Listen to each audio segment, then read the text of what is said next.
Exercise 2.4 question number 2 which is right in single logarithm. Part 1 है मेरे पास 1/2 log 25 plus 2 log 3। ठीक है, सबसे पहले हम लोग क्या करते हैं तो सोल्यूशन लिखते हैं। सोल्यूशन के बाद क्वेश्चन को रिपीट कर लेते हैं। क्या बन जाएगा ये बन जाएगा 1/2 log 25 प्लस 2 log 3 है तो ये बन जाएगा 2 log 3। डन। हम लोगों ने क्या करना है, इसको सिंगल लॉगरिथम में कन्वर्ट करना, मतलब लॉग एक दफ़ा आना चाहिए। ठीक है, तो सबसे पहले हम लोग देखते हैं यहाँ पे 1/2 ये अलग लिखा हुआ है तो इसको पावर में शिफ्ट कर देंगे। ये बन जाएगा log 25 की पावर 1/2, ये बन जाएगा प्लस log 3 की पावर 2। डन। इसको देखते हैं, ये बन जाएगा log 25 को लिख सकते हैं 5 की पावर 2 होल आ जाएगा 1/2 प्लस ये बन जाएगा log 3 की power 2 which is equal to 9। ये आपस में कैंसिल हो गया। क्या बच गया मेरे पास बच गया log 5 प्लस log 9। देन मेरे पास अलग अलग वैल्यूज़ लिखी हुई हैं log की, बीच में प्लस लिखा है तो मैं प्रोडक्ट लॉ लगा लूँगा। वो बन जाएगा log 5 multiply by 9, log 5 multiply by 9 is equal to log 45। ठीक है, तो मेरे पास आंसर क्या आ गया, log 45। सेकेंड पार्ट देख लेते हैं इसी का। सेकेंड पार्ट में वो मुझे क्या कह रहा है, वो कह रहा है log 9 माइनस log 1/3। ठीक है, log 9 माइनस log 1/3। क्या करेंगे हम लोग लिखेंगे सोल्यूशन के बाद क्वेश्चन को रिपीट कर लेंगे, जो कि हमें क्या कह रहा है, हमें कह रहा है log 9 माइनस log 1/3। क्या बन जाएगा, दो log अलग अलग लिखे हैं, बीच में माइनस लिखा है तो मैं क्या करूँगा, मैं लिख लूँगा log, क्या लगाऊंगा, क्वोशंट लॉ, जो कि मुझे क्या कहता है 9/1/3। ठीक है, क्या लग गया है, मैंने क्वोशंट लॉ लगाया। क्वोशंट लॉ मुझे क्या कहता है, अगर लिखा हो log ax minus log ay किसके इक्वल होता है, log ax/y। डन।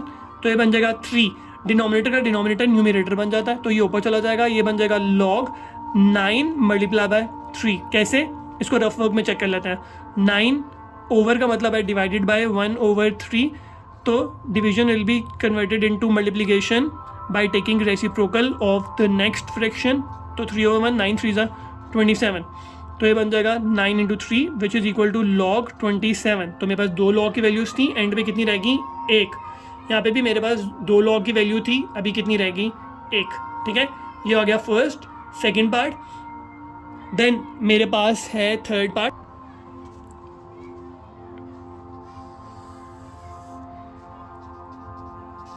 तो थर्ड पार्ट है मेरे पास log बेस 5b²। डन। ये क्या बन जाएगा, डॉट log बेस a, ये क्या आ जाएगा 5⁻³ डन। तो क्या करेंगे, सोल्यूशन, क्वेश्चन को रिपीट कर लेते हैं, which is log base 5b² dot log base a 5³ ये बन जाएगा, चेंज ऑफ बेस लॉ लगा लेंगे, ये बन जाएगा log b² over log 5 dot ये बन जाएगा log 5³ ओवर log a। ठीक है, अब log की प्रॉपर्टी लगाते हैं। पावर है तो पावर को शुरू में शिफ्ट कर देंगे, आ जाएगा 2 log b ओवर log 5, ये आ जाएगा 3 log 5 over log a। log 5 cancel हो जाएगा log 5 के साथ। मेरे पास वैल्यू क्या बच गई, 2 × 3 6। ये क्या बन गया, log b over log a। ठीक है, हम लोगों के बेसेस जो है इसकी सेम है तो इसको हम लोग कन्वर्ट कर लेंगे, क्योंकि हम लोगों ने इसको एक फॉर्म में कन्वर्ट करना है। तो मैं क्या करूँगा, मैं नीचे वाली वैल्यू को बेस बना दूंगा a और ऊपर वाली वैल्यू को एज इट इज़ लिख दूंगा। क्योंकि मैंने पढ़ा है कि अगर लिखा हो log b over log a तो वो इक्वल होता है चेंज ऑफ बेस लॉ में, ये इक्वल होता है log, नीचे वाली वैल्यू जो है वो बेस में चली जाती है और ऊपर वाली वैल्यू जो है वो log की वैल्यू बन जाती है। ठीक है, तो ये मेरे पास आ गया थर्ड पार्ट। फोर्थ पार्ट है मेरे पास 2 log base 3x plus log base 3y। क्या करेंगे, सबसे पहले आ गया मेरे पास सोल्यूशन के बाद मैं क्या करूँगा, क्वेश्चन को रिपीट कर लूँगा। क्वेश्चन क्या आ गया, 2 log base 3x plus log base 3y क्या करेंगे, पावर है, शुरू में वैल्यू लिखी है तो वो पावर में आ जाएगी, ये बन जाएगा log बेस 3x का स्क्वायर प्लस ये क्या आ जाएगा log बेस 3y। मेरे पास दो वैल्यूज लिखी हैं, बीच में प्लस लिखा है, लॉग अलग अलग लिखा है, बीच में प्लस लिखा है, तो लॉग को एक दफ़ा लिख लेंगे, ये बन जाएगा log base 3x square into y. Product law लगा लिया, जो कि हमें क्या कह रहा है कि अगर लॉग अलग अलग हो तो लॉग एक दफ़ा आ जाएगा और मेरे पास जो वैल्यूज़ हैं वो मल्टीप्लाई हो जाएंगी, तो एक फॉर्म में कन्वर्ट हो गया। इसको बोल लेंगे log base 3x square into y. Done.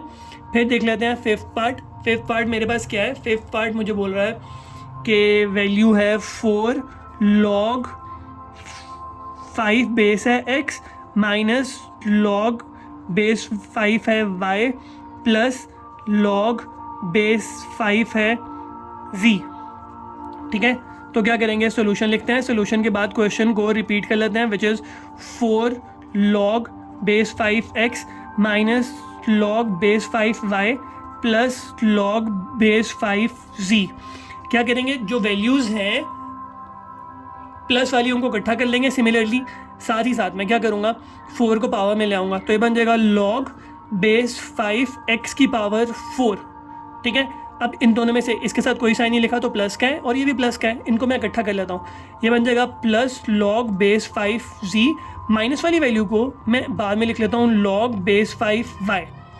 अब देखो ये दोनों वैल्यूज़ जो हैं ये क्या हो रही हैं, इन दोनों के बीच में लिखा है प्लस, तो मैं इस पर प्रोडक्ट लॉ लगा लूँगा, जो कि क्या कहता है लॉग अगर अलग अलग लिखा हो बीच में प्लस लिखा हो तो वैल्यूज़ को क्या करना है, मल्टीप्लाई कर लेना है, तो बेस सेम है एज इट इज़ आ जाएगी, ये बन जाएगा x4 इंटू जी, बीच में क्या आ जाएगा माइनस क्या बन जाएगा log बेस 5y। क्या किया हम लोगों ने, दो लॉग अलग अलग लिखे थे, बीच में प्लस लिखा था, मैंने दोनों वैल्यूज़ को मल्टीप्लाई कर दिया, लॉग को एक दफ़ा शिफ्ट कर दिया। अब दो लॉग अलग अलग लिखे हैं, बीच में माइनस लिखा है, तो क्या करेंगे log बेस 5 आ जाएगा, x4z आ जाएगा ओवर y कर देंगे। कौन सा लॉ लगा दिया हम लोगों ने, कोशेंट लॉ लगा दिया, जो कि क्या कहता है कि लॉग अलग अलग लिखा हो बीच में माइनस लिखा हो तो क्या होएगा, फर्स्ट वैल्यू जो है वो न्यूमिनेटर बन जाएगी, सेकंड वैल्यू जो है वो डिनोमिनेटर बन जाएगी। डन। फिर देख लेते हैं सिक्स्थ पार्ट, यहाँ पे ही सिक्स्थ पार्ट मुझे क्या बोलता है, सिक्स्थ पार्ट मुझे कहता है 2 ln ऑफ ln को पढ़ते हैं नेचुरल लॉग, तो 2 natural log a plus 3 natural log b minus 4 natural log c। ठीक है, लॉग को LOG और अगर लिखा हो LNN तो LN को क्या पढ़ते हैं हम लोग, नेचुरल लॉग। ठीक है, ये क्या होता है, नेचुरल लॉग। चलो सबसे पहला क्या पार्ट होता है, सोल्यूशन। सोल्यूशन के बाद हम लोग क्या करते होते हैं, क्वेश्चन को एज इट इज़ लिखते हैं, 2 natural log a plus 3 natural log b minus 4 natural log c। क्या होगा, पावर को शुरू में शिफ्ट करते हैं, ये बन जाएगा नेचुरल लॉग a की power 2 plus natural log b की power 3 minus natural log c की पावर 4। देन दो वैल्यूज़ हैं, दोनों अलग अलग नेचुरल लॉग हैं, बीच में प्लस लिखा है, तो क्या बन जाएगा, ये बन जाएगा नेचुरल लॉग a की पावर 2 इंटू बी की पावर 3, बीच में आ जाएगा माइनस नेचुरल लॉग c की पावर 4। देन नेचुरल लॉग जो है वो अलग अलग लिखा हुआ है, बीच में क्या लिखा है, माइनस का साइन, तो क्या बन जाएगा natural log a square b cube over c की पावर 4। कौन सा लॉ, कोशेंट लॉ लग गया मेरे पास, ये सिंगल लॉगरिथम में कन्वर्ट हो गया। डन।